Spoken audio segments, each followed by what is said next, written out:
अभी Indian market में 125 CC segment के बहुत सारे स्कूटर्स अवेलेबल हैं, लेकिन जब हम लोग जुपिटर जैसा स्कूटर खरीदने आते हैं तो हमारे दिमाग में अक्सर तीन ही चॉइसेस रहती हैं। एक या तो जुपिटर हो गया, एक्टिवा हो गया, या तो फिर एक्सेस हो गया।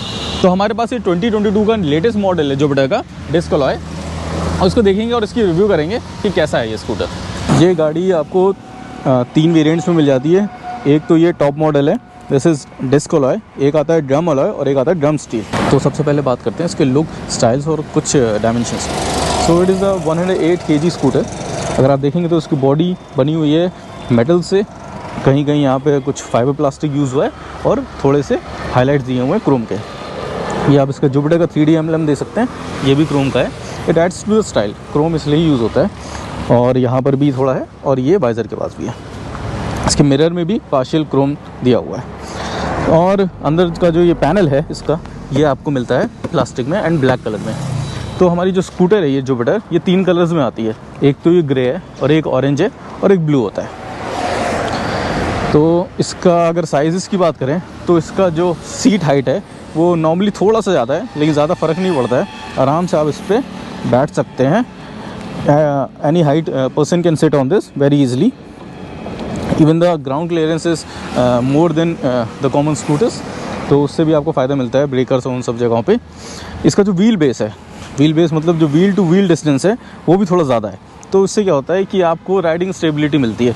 जैसे कि जब आपका व्हील बेस थोड़ा कम होता है तो जैसे आपको कट्स वट्स लेने होते हैं तब तो आसान होता है, लेकिन जब हाई स्पीड में चलाते हैं तो थोड़ा मुश्किल होता है। जैसे एवेंजर है, उसका व्हील बेस ज़्यादा है तो क्रूजिंग करना आसान होता है। तो उसका व्हील बेस थोड़ा सा ज़्यादा है, ज़्यादा नहीं, 10-15 mm का ही फ़र्क है बाकी स्कूटर्स से।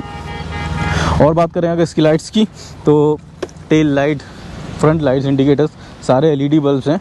यहाँ पर इसमें एक एक्स्ट्रा गाइड लाइट्स दी रहती हैं, ये LEDs एक्स्ट्रा रहती हैं जो हेडलैम्प है उसके साथ ये ऑन हो जाती हैं। तो अब हम लोग बात करते हैं इसके यूटिलिटी और स्टोरेज की। तो यहाँ पर आपको मिलता है एक 2 लीटर का ग्लव बॉक्स और ऊपर इसकी एक चार्जिंग पोर्ट है। यहाँ केबल लगा के मोबाइल यहाँ रख के आप आराम से चार्ज कर सकते हैं। और इसमें क्योंकि एक्सटर्नल फ्यूल फेल है तो इसमें जो बूट स्पेस है वो बढ़ जाता है। इसमें मिलता है आपको 33 लीटर का बूट स्पेस, जिसमें आप आराम से 2 small size full face helmet या तो फिर एक big size full face helmet plus एक हाफ फेस हेलमेट आराम से रख सकते हैं। और यहाँ पर आप देखेंगे तो सीट के बेस में आपको थोड़ी कुशनिंग भी मिल जाती है। तो अगर कोई चीज़ टाइटली अकोमोडेट करनी है तो वो भी थोड़ा सा उसको स्पेस मिल जाता है यहाँ पे। तो 33 लीटर का स्टोरेज एक बहुत ही बड़ा प्लस पॉइंट है स्कूटर में। तो अब हम लोग बात करते हैं इसके इंजन परफॉर्मेंस के बारे में। इंजन परफॉर्मेंस की बात करें तो इसमें 125 सीसी का इंजन लगा हुआ है और कंपनी दावा करती है कि उनकी इंटेलिगो टेक्नोलॉजी की वजह से और इनके फ्यूल इंजेक्शन टेक्नोलॉजी की वजह से इसका जो माइलेज है ऑलमोस्ट 15% ज़्यादा आता है। तो अगर हम बात करें वाइब्रेशंस की, तो वाइब्रेशंस बहुत कम है और बहुत ही स्मूथली ये स्टार्ट होती है। आप देखेंगे नॉइज़लेस इलेक्ट्रिक स्टार्ट है इसमें। देखिए थोड़ा सा वाइब्रेशन होता है, उसी से पता चलता है स्टार्ट हो रही है, नहीं तो फिर इलेक्ट्रिक स्टार्ट का जो नॉइज़ है वो एकदम ही नेग्लिजिबल है। एक चीज़ तो कंपनी ने इसमें दे रखी है वो है इंटेलिगो टेक्नोलॉजी, ये ऑटो स्टार्ट स्टॉप। तो इसमें क्या होता है, मान लीजिए आपकी स्कूटी स्टार्ट है और आइडल कर रही है, मतलब कि मान लीजिए कहीं ट्रैफिक सिग्नल पर कहीं रुकी हुई है और अगर आपने ये इसको इनेबल कर रखा है तो क्या होगा, थोड़ी देर बाद 5-7 सेकंड बाद आपकी स्कूटी अपने आप बंद हो जाएगी और जैसे ही आप उसे थोड़ा रेस देंगे विद ब्रेक वो अपने आप स्टार्ट हो जाएगी। मैं आपको करके दिखाता हूँ। तो अगर मैं इस गाड़ी को अभी आइडल कर देता हूँ तो आप देखेंगे ऑटो स्टार्ट स्टॉप ये ऑन है, तो ये थोड़ी देर ब्लिंक करेगा और ए का सिग्नल और फिर ऑफ हो जाएगी। फिर मुझे बस ये क्लच लेना है, थोड़ा थ्रॉटल देना है और गाड़ी स्टार्ट है। ऑल्दो थोड़ा लैग रहता है स्टार्ट में, तो मे बी थोड़ा चलाते वक्त आप लोग यूज्ड टू हो जाएंगे। तो जब आपकी जैसे रेड लाइट में आपकी 2-3 मिनट की रेड लाइट है तो 1-2 मिनट तक का आराम से आपका इंजन ऑफ रहता है, आपका फ्यूल बचता है। ठीक है। और कंपनी इसमें देती है 2 मोड्स देती है। ये मोड्स अपने आप चेंज होते हैं, ऑटो मोड्स होते हैं, इसको आप चेंज नहीं कर सकते। एक होता है इको मोड और एक होता है पावर मोड, आपको शायद दिख रहा होगा इको मोड और पावर मोड। ठीक है। तो इको मोड क्या होता है, जब आप आराम से गाड़ी चला रहे होते हैं, कम थ्रॉटल दे रखे होते हैं, लो स्पीड पे चला रहे होते हैं तो गाड़ी इको मोड में रहती है। जैसे ही आप थोड़ा सा थ्रॉटल लेते हैं तो ये पावर मोड में चली जाती है। ठीक है।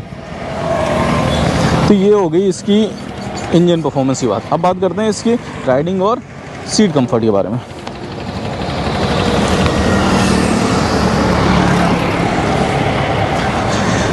सीट अगर देखते हैं आप तो इसकी सीट जो है काफ़ी बड़ी है, मतलब इसमें 2 आदमी आराम से बैठ सकते हैं और 3 लोग भी आराम, वैसे ट्रिपलिंग करनी नहीं चाहिए लेकिन 3 लोग भी आराम से बैठ सकते हैं।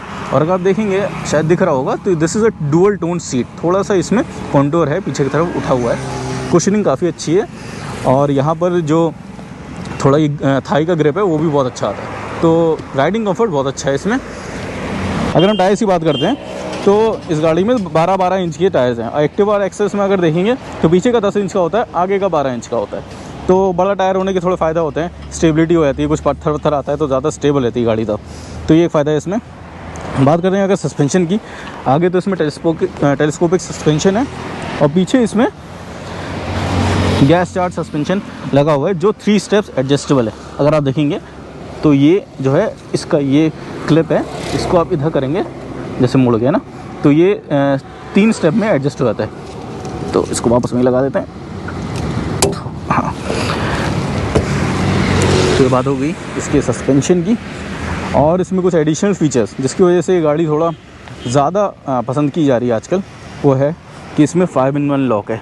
इसी से आपका इग्निशन ऑन ऑफ होगा, इसी से आपका लॉक होगी गाड़ी, लॉक दोनों साइड हो जाती है, इधर भी उधर भी, और इसी से आपका बूट खुल जाता है और इसी से आपका ये फ्यूल टैंक खुल जाता है। ठीक है, तो बहुत ही ईज़िली एक्सेसिबल है because of this 5-in-1 lock. इसमें बैक हुक दिए हुए हैं 2 जो कि रिट्रैक्टेबल है, तो ये आपके पैर में नहीं फंस जाता, इसकी वजह से आपका लेग स्पेस भी बढ़ जाता है। और एक यहाँ पे दिख रहा है ये, तो ओवरऑल जो एडिशनल फीचर्स हैं वो भी काफ़ी ज़्यादा दिए हुए हैं। अब अगर हम बात करते हैं इसके इंस्ट्रूमेंट क्लस्टर की, तो it is analogue cum digital console. Speedometer जो है एनालॉग है, इसमें एक खासियत है कि अगर आपका स्टैंड है लगा हुआ तो यहाँ पर इंडिकेटर आएगा और एक कॉन्टिन्यूस बीप की आवाज़ आती रहेगी, तो इसको हटा देते हैं। और अगर आपकी गाड़ी स्टैंड में तो गाड़ी स्टार्ट भी नहीं होगी, स्टैंड हिलाना ही पड़ेगा। तो ये एनालॉग स्पीडोमीटर है, इसमें ऑडोमीटर आपको मिल जाता है, 2 ट्रिप मीटर मिल जाते हैं, trip A trip B, clock मिल जाती है, फ्यूल गेज मिल जाता है, ऊपर इंजन कुछ इंडिकेटर्स हैं, इंजन माल फंक्शन के, ऑटो स्टार्ट स्टॉप के, हेडलाइट के और फ्यूल के। ठीक है, इको और पावर मोड के बाद मैं आपको बता ही चुका हूँ। इसमें आपको एक पार्किंग ब्रेक्स भी मिलते हैं, जैसे आपने ये लगाया, इसको ऐसे कर दिया, पार्क होगी गाड़ी और फिर खुल गई। ठीक है, तो कभी आप स्लोप में अगर लगा रहे हैं, कहीं लगा रहे हैं, तो ऐसे भी गाड़ी आप लगा सकते हैं, गाड़ी हिलेगी नहीं। यहाँ एक आपको फुटरेस्ट मिल जाता है पिलियन के लिए, और ये एक फुटरेस्ट है, दोनों साइड है, वहाँ भी है और इधर भी है, उस साइड भी है और इस साइड भी है फुटरेस्ट। फिर ये आपका किक स्टैंड है, ये जब आप डबल स्टैंड पे करते हैं गाड़ी तब आप इसको आराम से यूज़ कर सकते हैं। एक जो इसमें प्रॉब्लम रहता है कि इसका जो ये है ना, ये स्टैंड, ये बहुत कम बाहर की तरफ एक्सट्रूडेड है, तो इसको लगाने में ये पैनल हिल जाता है, तो ये ध्यान देना होगा आपको इसको थोड़ा लगाते हुए। थोड़ा जब गाड़ी को स्टार्ट करते हैं तो थोड़े बहुत वाइब्रेशंस आते हैं, जैसे कि अभी मैं आपको स्टार्ट करूँगा तो आप देख पाएंगे कि थोड़ा गाड़ी जो है वाइब्रेट करती है, आप देख सकते होंगे, अगर आपको मिरर दिख रहे होंगे, स्टार्टिंग में करती है, लेकिन जब ये चलने लग जाती है थोड़ा तो ज़्यादा वाइब्रेट नहीं करती है, वाइब्रेशंस कम ही है। ओवरऑल राइडिंग क्वालिटी बहुत अच्छी है, पिकअप खासकर इस गाड़ी का बहुत अच्छा है, दिखने में भी गाड़ी बहुत अच्छी है। हालांकि अभी तो एक्टिवा ही सबसे ज़्यादा बिक रही है, लेकिन मुझे लगता है इंजीनियर्स ने जितना इस गाड़ी को अच्छा बनाने के लिए काम किया है, जितना वो लगन से कर रहे हैं, हो सकता है फ्यूचर में जुपिटर धीरे धीरे काफ़ी मार्केट शेयर ले लेगी एक्टिवा का। अगर प्राइस की बात करते हैं तो ऑन रोड ये हमको पड़ रही थी ऑलमोस्ट 1,07,000 रुपये की, तो कुछ डिस्काउंट के बाद 99,500 की पड़ी थी इन दिल्ली। तो प्राइस तो इसका थोड़ा हायर साइड पे ही है, मेरे ख्याल से एक्टिवा से थोड़ा ज़्यादा ही होगा। तो ओवरऑल गाड़ी में फीचर्स जिस हिसाब से दिए हुए हैं उस हिसाब से प्राइस भी जस्टिफाइड है। तो if you are planning to buy this you can go for it, I think. Okay friends, so this was the review of TVS Jupiter 2022.